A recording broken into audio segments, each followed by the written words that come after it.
Salut tout le monde, bienvenue dans un nouvel épisode de mon podcast.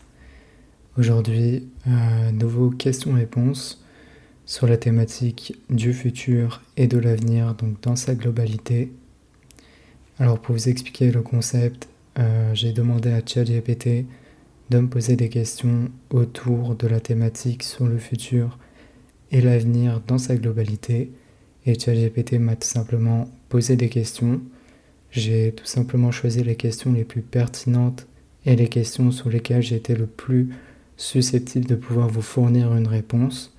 Donc voilà. Il faut savoir que pour les podcasts sur la thématique des questions-réponses, généralement c'est des podcasts où je parle à chaud, je donne mon opinion qui m'est propre à moi-même. Vous êtes totalement libre de vous faire votre propre opinion, de décider de vos actions, de décider de vos choix. Vous êtes grand, vous êtes mature, vous êtes jeune. Vous avez tout simplement le droit d'avoir votre propre opinion, et moi aussi j'ai le droit d'avoir mon propre opinion. Et c'est pour ça que, sans langue de bois, je parle à chaud en vous donnant mon opinion. Alors je ne suis pas un expert vis-à-vis du domaine de la thématique du futur et de l'avenir. Donc c'est pour ça que je vous fais ce petit disclaimer où je vous explique que c'est mon opinion personnelle. Donc ces questions-là, elles ont un but bien précis et mes réponses ont un choix aussi très personnel, une réflexion très personnelle aussi. Donc voilà. Alors, avant de commencer cet épisode, je tenais aussi à vous parler de mon compte Instagram. Sur mon compte Instagram, vous pouvez retrouver du contenu supplémentaire, vous pouvez retrouver des stories, mais vous pouvez aussi notamment interagir avec moi vis-à-vis des prochains podcasts qui sortiront. Donc le lien du Instagram sera en biographie Spotify, mais aussi dans la biographie de cet épisode. Et aussi, j'aimerais vous parler de la disponibilité de mon podcast, car depuis peu, mon podcast est disponible désormais sur la plateforme YouTube. Donc vous pourrez l'écouter aussi sur YouTube ainsi que sur Spotify. Donc si vous préférez, excusez-moi, écouter le podcast sur YouTube, n'hésitez pas, il y a un lien dans la description, un lien qui vous mènera directement à la chaîne YouTube. Donc écoutez, je pense qu'on a fait le tour vis-à-vis de cette introduction et que nous allons pouvoir commencer directement cet épisode sur les questions-réponses sur la thématique du futur et de l'avenir. Alors ce que je ne vous ai pas précisé juste au préalable, c'est que cet épisode, c'est la partie numéro 1, mais qu'il y aura une partie numéro 2, bien évidemment, à cet épisode. Voilà. Donc là, on conclut l'introduction et on commence tout de suite avec cette première question. Comment imaginez-vous la vie dans 50 ans ? Alors pour moi, la vie dans 50 ans, elle sera un peu glauque. Je suis un peu désolé de ça. Mais pour moi, la vie dans 50 ans, la technologie, elle aura pris le dessus sur la plupart des humains. Alors on n'est pas dans une science-fiction complètement bizarre ou quoi que ce soit. Si je vous lis cette phrase, c'est plus sur une orientation en mode il n'y aura plus vraiment de travail pour les êtres humains, étant donné que la technologie récupère la plupart des postes et que la technologie aujourd'hui, on le sait, elle est sur un avancement qui est très progressif, contrairement à une époque précédente où la technologie n'était pas vraiment au point. Même en parlant d'intelligence artificielle, elle était absolument pas au point. Aujourd'hui, nous vivons dans une ère où tout évolue progressivement et d'une façon très constante. Donc pour moi, je pense que dans 50 ans, très peu de postes seront pour les humains. Mais plus loin de ça, je pense que y aura de sérieux problèmes d'addiction qui seront plus graves que ce qu'on a aujourd'hui vis-à-vis de la technologie. Même si aujourd'hui, je l'avoue, on a une certaine dépendance à la technologie, je pense que dans 50 ans, nous aurons une plus grosse dépendance à la technologie qu'aujourd'hui. Je sais que certains arrivent à faire le point, je sais que certains arrivent à se dire, je sais que certains arrivent à se passer de la technologie pendant quelques temps, mais je pense que dans un certain temps, elle prendra tellement de place qu'on n'arrivera plus à se projeter sans, tout simplement. Donc dans 50 ans, il n'y a pas seulement que des problèmes vis-à-vis de la technologie, il y aura bien évidemment des problèmes vis-à-vis du réchauffement climatique. Alors, je ne vais pas rentrer dans un enjeu politique, mais les gouvernements qui font rien pour remédier donc à ce problème, c'est très fréquent. On peut le voir, hein, il y a des réunions qui se passent chaque année autour du réchauffement climatique, fait par des gouverneurs, et très peu d'actions correctes sont mis en place. Aujourd'hui, on le voit dans tous les cas, il y a des pics de chaleur qui deviennent de plus en plus fortes au mois d'été. Ça va être le cas d'ailleurs, je pense, cet été, où vous allez pouvoir ressentir des forts pics de chaleur ces prochains jours, certainement. Car à l'heure où je tourne ce podcast, on est le 23 juin. Donc vous allez certainement pouvoir ressentir des pics de chaleur vers la fin de ce mois-ci et aussi certainement au mois de juillet. Mais très peu de choses sont mises en place par rapport à tout ça. Et j'ai l'impression que ce problème n'est pas réellement pris au sérieux, que ce soit par les gouvernements ou par les personnes aux alentours, ne serait-ce que le public ou quoi que ce soit. J'ai l'impression que c'est pas réellement pris à cœur.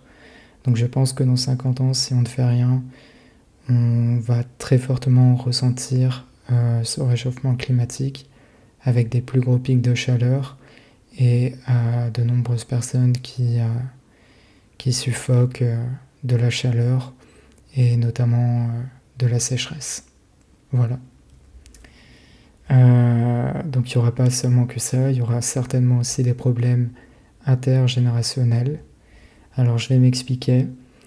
Donc aujourd'hui, comme je l'ai expliqué, on vit dans l'ère de la technologie, malheureusement. Et les générations futures, tout simplement, baigneront dans la technologie.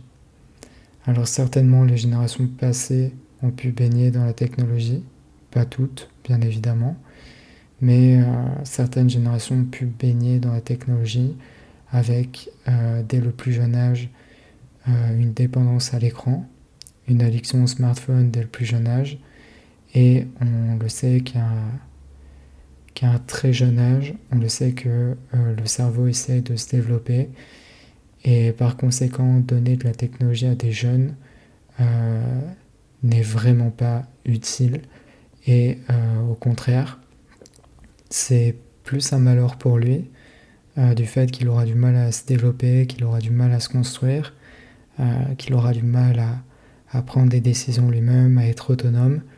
Donc c'est vraiment pas un bien pour les plus jeunes.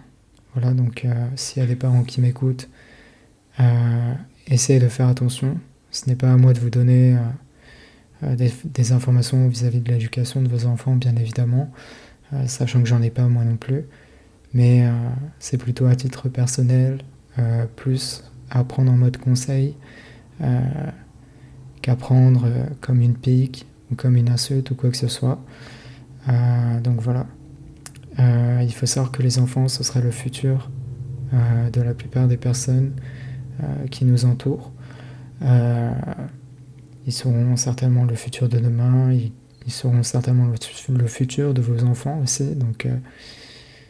Donc faire attention à l'environnement dans lequel vos enfants grandissent. Et je pense que il y a un vrai problème aujourd'hui d'éducation vis-à-vis des enfants, où aujourd'hui on le ressent, quoi. Je pense que je suis pas le seul à penser ça, et c'est un peu terrifiant de voir aujourd'hui que des enfants ont du mal à être autonomes, ont du mal à avoir de la réflexion propre à eux-mêmes, et préfèrent suivre les convictions d'autres personnes que de suivre leurs propres convictions. Donc faites attention, mais aussi par rapport aux problèmes intergénérationnels.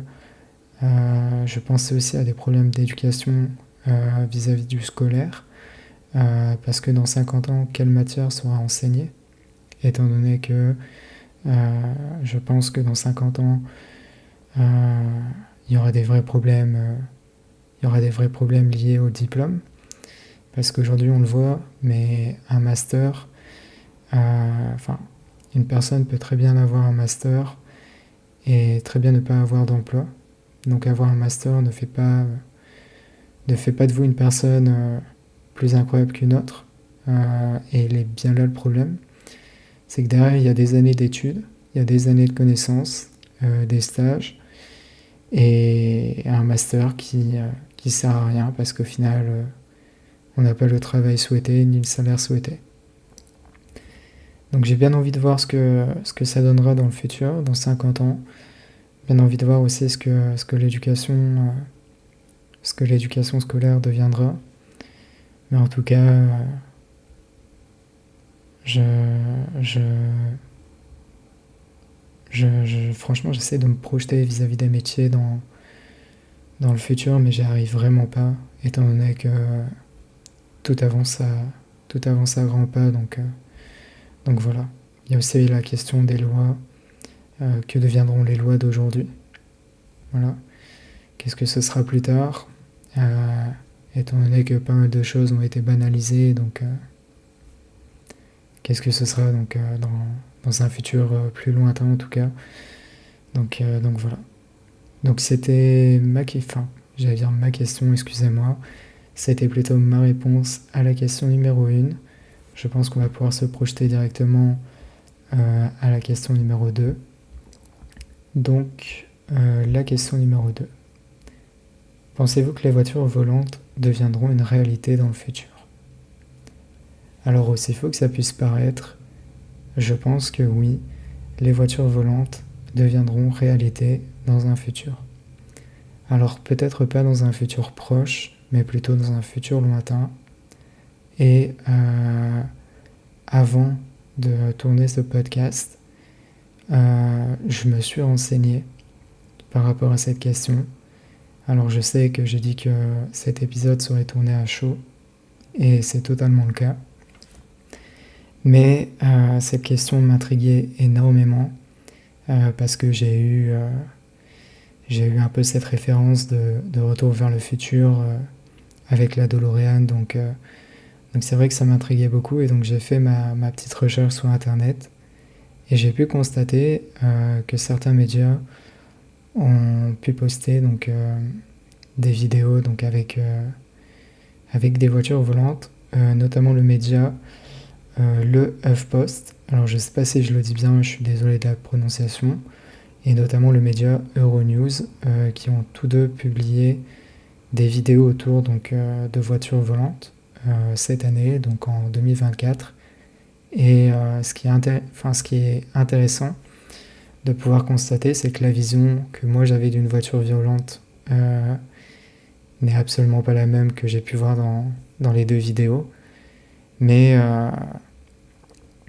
c'était plutôt intéressant, et du coup ça a beaucoup changé mon opinion, là où auparavant je pensais que ça avait aucun intérêt d'avoir des voitures volantes, etc. Et je le pense toujours, hein, mais on va en revenir après. Mon opinion auparavant aurait été non vis-à-vis des voitures volantes dans le futur, étant donné qu'une voiture classique se suffit amplement. Mais ces vidéos m'ont prouvé le contraire, mais m'ont aussi prouvé le contraire en termes d'utilité des voitures volantes. Et c'est là où je vais en revenir, c'est que pour moi le concept de voiture volante sert strictement à rien. C'est-à-dire que pour moi, c'est un gadget. J'arrive pas à trouver d'utilité par rapport aux voitures volantes. Et, euh, et par la même occasion, d'ailleurs, j'ai pu constater que certains sites euh, parlaient donc d'économiser du trajet sur des embouteillages. Alors, je ne suis pas spécialement sûr de ça, étant donné que, étant donné que si déjà les voitures volantes existaient dans un premier temps, je pense que déjà dans un premier temps, le code de la route serait changé. Donc, il y a de la signalisation qui va changer, il y a notamment des règles spécifiques qui vont être propres à ces voitures, mais à mes yeux, une voiture volante ne va pas pouvoir voler comme ça. À mes yeux, une voiture volante doit avoir une utilité bien précise pour être exercée donc, dans le monde réel. Et en l'occurrence, je ne vois aucune utilité à la voiture volante. Si c'est pour éviter les bouchons, pourquoi prendre l'autoroute? Prenez d'autres trajets. Il y a d'autres trajets à faire, il y a d'autres trajets à prendre, rouler en ville. Mais je sais pas, il y a des trajets, il y a des très bonnes applications pour éviter donc de se prendre dans les bouchons, etc. Moi, je pense notamment à Waze, qui est une très bonne application vis-à-vis de ça. Mais je vois pas l'intérêt de voler pour éviter des bouchons, surtout que si nombreux et nombreuses sont les personnes qui possèdent des voitures volantes, volent en même temps, il y aura un trafic qui sera pas du tout fluide dans les airs. Voilà. Et donc ça fera que le trafic n'est pas fluide ni sous terre, enfin ni sur terre plutôt, pardon, et ni dans les airs. Donc dans les deux cas, c'est perdant. Donc voilà, mais encore une fois, je pense que il va y avoir de la réglementation si ça venait à exister dans un futur lointain. Il devrait y avoir de la réglementation parce qu'on ne peut pas faire voler une voiture comme ça. Non, pour moi c'est inconcevable pour moi de faire voler une voiture comme ça et de se dire c'est totalement normal. Et si c'est pour faire un trajet donc d'un pays à un autre, autant prendre l'avion, tout simplement. Vraiment, autant prendre l'avion. Parce que j'imagine que ça polluerait beaucoup plus et que, ça engendrerait déjà qu'il y a un très fort taux de réchauffement climatique, mais ça engendrerait beaucoup plus de taux de pollution, donc voilà quoi. Donc après, il faut voir aussi quelle clientèle est ciblée, parce que je suppose que en termes de clientèle, on n'est pas sur des personnes lambda comme vous ou comme moi. On est plutôt sur des personnes ciblées riches qui vont pouvoir avoir les moyens de se payer une voiture pareille, parce qu'on parle quand même d'une voiture qui peut rouler sur la terre, enfin plutôt sur la terre ferme, et on parle d'une voiture qui peut voler dans les airs. Donc j'imagine que le prix il va être excessivement cher. On peut compter à mon avis plus de 100K. Mais je sais même pas si on peut compter plus de 100K. Moi je pense peut-être plus de 500K à la limite. Voilà, pour moi je pense qu'on pourrait compter plus de 500K. Mais,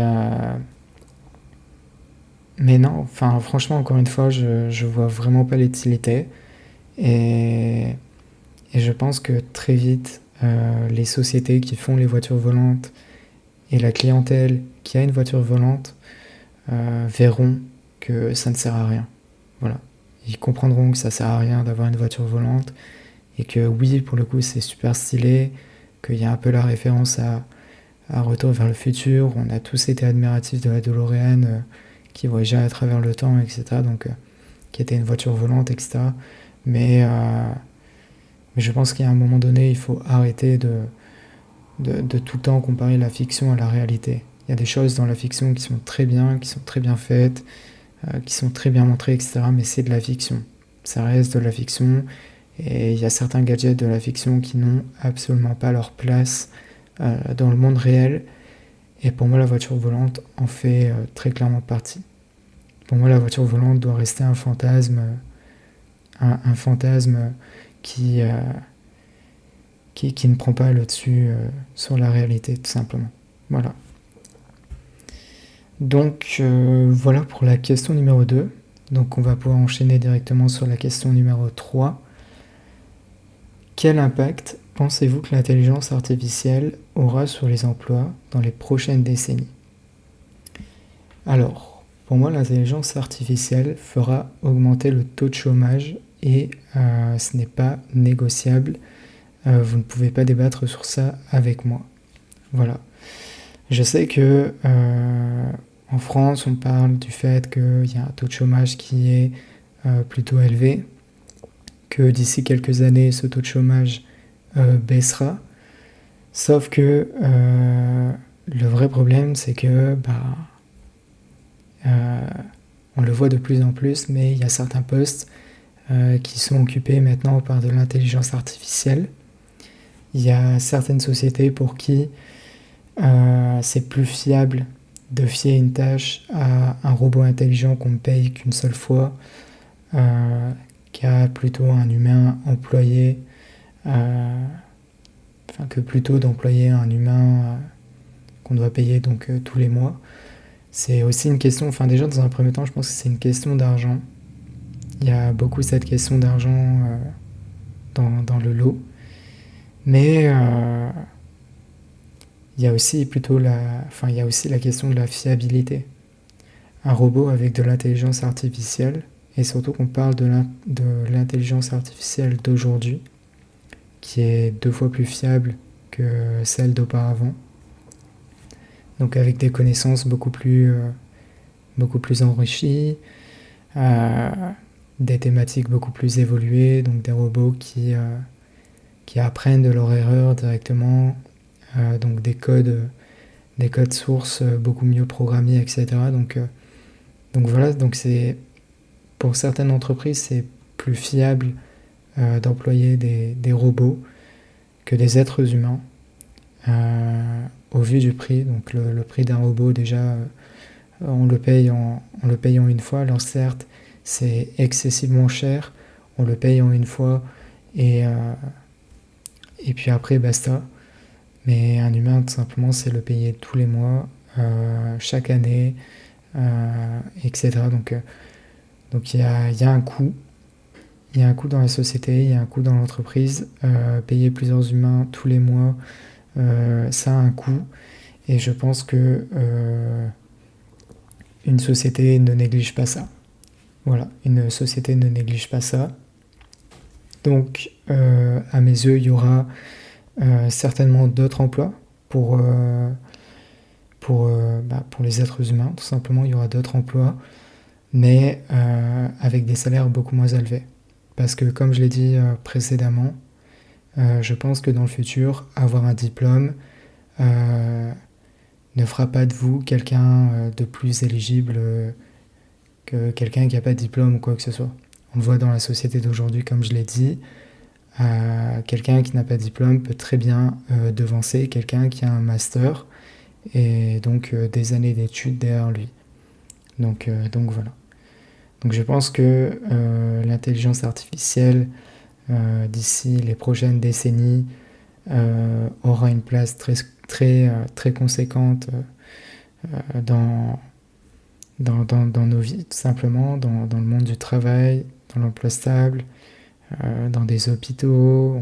On peut déjà en voir aussi, vraiment on en voit partout et donc c'est à la fois terrifiant et j'ai envie de dire que c'est à la fois passionnant aussi. Donc voilà. Donc on va passer à la question 4, donc l'avant-dernière question, et puis la question 5, et après donc on s'arrêtera là pour cette partie numéro 1. Alors, la question 4. Croyez-vous que l'humanité colonisera d'autres planètes? Alors je vous avoue que quand j'ai vu cette question, j'étais très surpris. Et d'ailleurs cette question, il faut savoir que je ne voulais pas la mettre parce que j'ai vraiment pas d'opinion là-dessus. Déjà, je m'intéresse très peu à l'espace.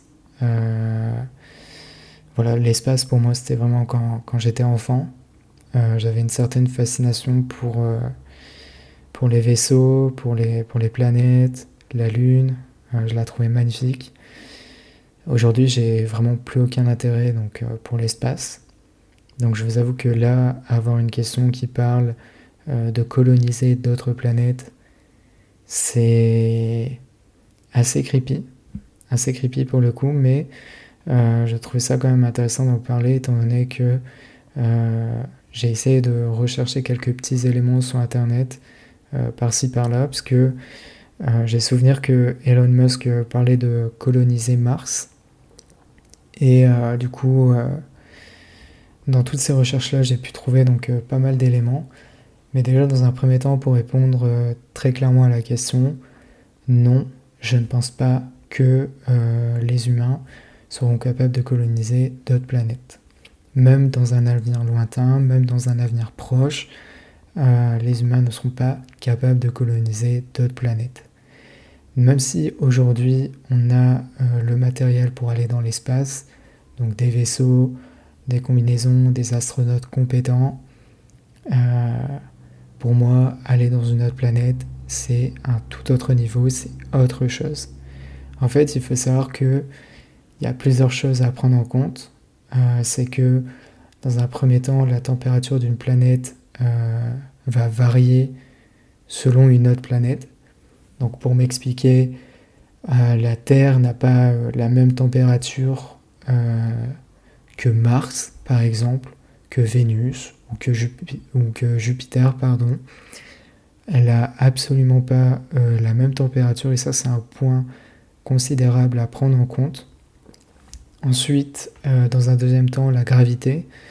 Euh, Si la gravité est forte, je pense que aucun d'entre nous pourrait se déplacer dans l'environnement. Voilà. Personne ne pourrait se déplacer et ce serait juste littéralement invivable. Et donc il y a d'autres choses aussi à prendre en compte, mais je ne suis pas expert dans la matière, donc je préfère ne pas en dire plus et ne pas agacer nos confrères fans d'astronomie. Mais, mais même dans un certain cas, il faut savoir aussi que il n'y a aucun humain. Alors d'après mes recherches, il n'y a aucun être humain, euh, aucun organisme, hein, que ce soit euh, la NASA, un organisme comme SpaceX ou différents organismes basés sur l'astronomie, etc. Donc voilà, il n'y a aucun organisme et aucun être humain qui n'est allé dans une autre planète. Voilà. Et ça en dit déjà très long sur cette question de coloniser une autre planète. Aucun être humain n'a pu mettre les pieds sur une autre planète parce que on ne sait rien, enfin on ne sait pas grand-chose des autres planètes. Je sais que par rapport à Mars, on sait comment atterrir sur Mars. Étant donné que là, à l'heure où je vous parle, il y a des petits gadgets, des petits robots avec des caméras en direct qui filment Mars. Donc ça, pour faire ça, ils ont su faire atterrir j'allais dire le cerveau, oulala, pardonnez-moi, ils ont su faire atterrir le vaisseau, mais ils ne savent pas comment faire revenir le vaisseau. De ce que j'ai compris, l'atmosphère est très différente de celle de la Terre. Donc pour faire décoller ou pour faire atterrir un vaisseau, c'est pas la même manière et c'est absolument pas la même approche que de faire atterrir un vaisseau sur Terre, quoi, par exemple. Donc voilà, mais déjà, comme je vous ai dit, ça en dit long sur la réponse, le fait qu'aucun être humain n'ait pu aller sur une autre planète. Voilà, je sais que la NASA a envie d'envoyer d'ici, je crois, 2030 ou 2040, a envie d'envoyer d'ici là des hommes sur Mars. Maintenant, reste à voir. Moi, je pense que c'est un défi qui est totalement fou. Et pour les personnes qui me diront oui, mais il y a bien des hommes qui ont été sur la Lune. La Lune n'est pas une planète. Voilà, comme ça vous dormirez moins bête. Voilà, enfin, bon, après ça je le savais déjà de base, mais c'est bon à rappeler quand même pour les personnes qui ne le savent pas, mais la Lune n'est pas une planète. Et oui, des hommes ont été sur la Lune, mais j'arrive plus à parler, sous différentes conditions. Voilà, sous différentes conditions. Il faut savoir que déjà une combinaison d'astronautes va varier en fonction de là où il veut aller. La combinaison, par exemple, pour aller sur la Lune et pour aller sur Mars, elle est totalement différente. Les éléments mis dans la tenue pour Mars va être différente que celle pour aller sur la Lune. Donc voilà. Mais voilà, pour moi, même si Mars, c'est vrai que même si c'est vrai que c'est tentant de se dire ok, peut-être qu'un jour on verra un être humain sur Mars, c'est tentant. En revanche, c'est moins tentant de se dire qu'on habitera sur Mars. Vraiment moins tentant. Donc voilà. Mais encore une fois, moi je pense que c'est un pari fou qui vraiment ne se réalisera pas. Et même si tu peux envoyer 3 hommes sur Mars, même si tu peux envoyer 4 hommes sur Mars, envoyer toute une civilisation sur Mars, c'est pas possible. Pour moi, c'est vraiment impossible d'envoyer toute une civilisation sur Mars en se disant tout est normal. Donc voilà. J'espère que je vous ai pas perdu par rapport à cette question. Je sais qu'elle était complètement dingue. Et même moi, j'avoue que j'hésitais à la mettre, mais elle était super intéressante et je trouvais le défi de répondre à cette question hyper intéressante. Donc voilà, j'espère que je vous ai pas perdu, vraiment. J'avoue, même moi, je me suis un peu perdu dans mes propos, mais vous inquiétez pas, là, on va passer à une question moins complexe, du coup, pour cette dernière question. Puis après, on conclura donc cette partie 1. Donc, 5e question, et du coup, dernière question. Comment pensez-vous que la technologie influencera les relations humaines à l'avenir ? Voilà, je vous l'avais dit qu'elle était beaucoup moins complexe et beaucoup moins dans le brainstorming, dans le mindset. Non, j'avoue que celle la précédente, franchement, j'avoue que j'ai voulu me faire un kiff en la répondant. Allez, bref, on va répondre à cette dernière question. Donc moi déjà, je pense que la technologie aura une très mauvaise influence sur nous dans le futur. J'ai l'impression de voir tout le temps le mal. Voilà, j'ai vraiment l'impression de voir tout le temps le mal, mais peut-être qu'un jour je ferai un podcast où je dirai les bienfaits de la technologie. Mais là, pour le moment, vraiment, on va en parler en mal. Et moi, de mon côté, je pense que, très sincèrement, il y aura beaucoup moins de contact social dans la vraie vie. Alors, pour cause, on peut prendre déjà dans un premier temps les réseaux sociaux, qui est une très grande cause du fait qu'il y a moins de social, moins de contact humain. Les gens préfèrent se regarder donc à travers un écran et discuter directement derrière un chat plutôt que du coup se voir et se contacter en vrai. Il y a aussi donc la question du téléphone. Donc le téléphone portable, on en parlait dès le plus jeune âge, c'est pas la meilleure chose à faire. Et tout ce qui entoure Internet. Alors il faut savoir que de ces 3 points, je fais partie de ces personnes qui sont très influençables vis-à-vis de ces 3 points. J'adore les réseaux sociaux, vraiment, je passe beaucoup de temps sur les réseaux, au point d'avoir une certaine addiction là-dessus. J'ai du mal vraiment aussi à décrocher de mon téléphone, malheureusement, c'est une vérité. Donc ce que je suis en train de dire, c'est une généralité où je m'inclus dedans, C'est pas je dénigre les gens ou quoi que ce soit. Dans ce que je dis, vraiment, je m'inclus dedans sur la plupart des choses, étant donné que moi-même, je suis pas parfait.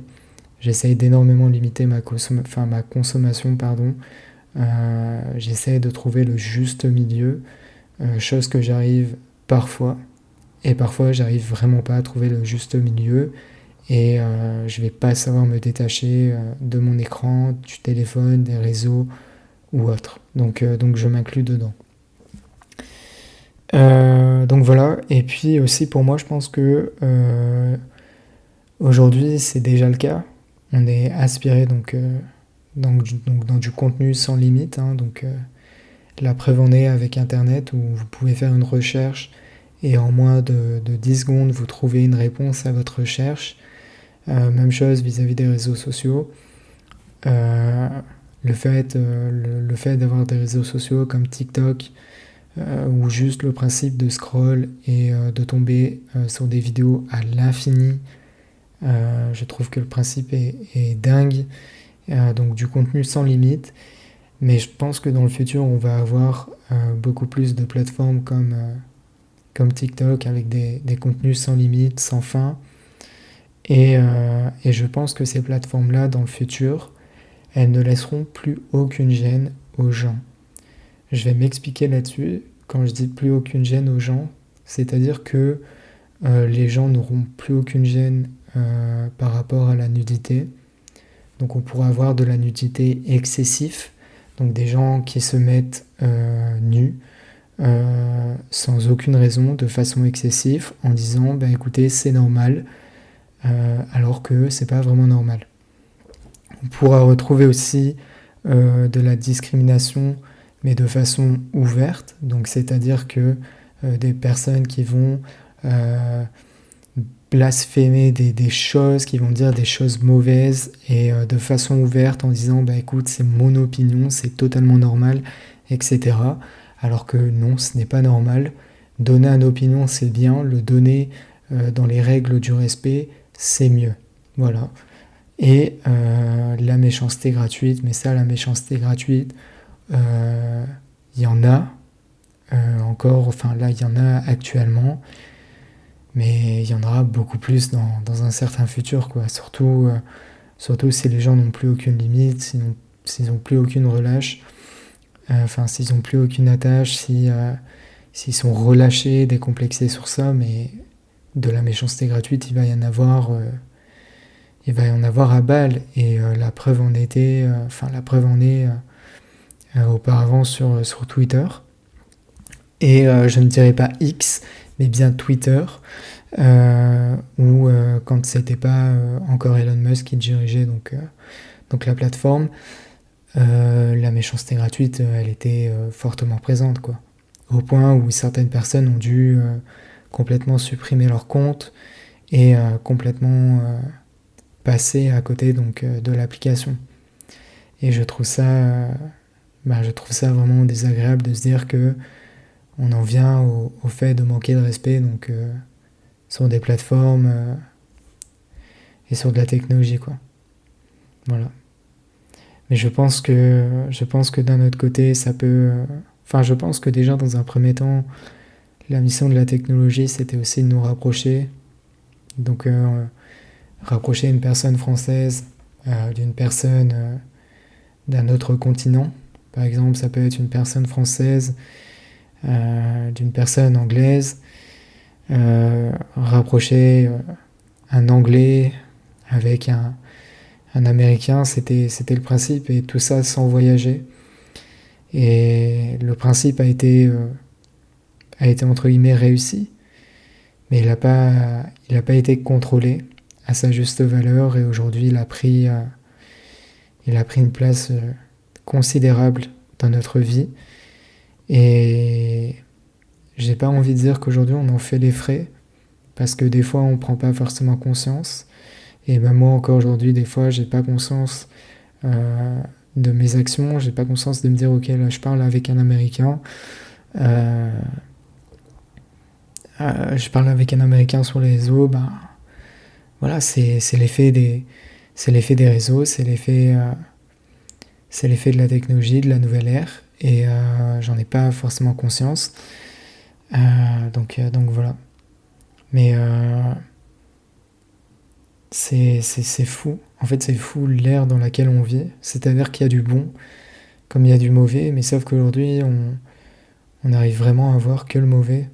Et je trouve que c'est dingue. Et je ferai certainement un autre épisode pour parler des bienfaits de la technologie aussi.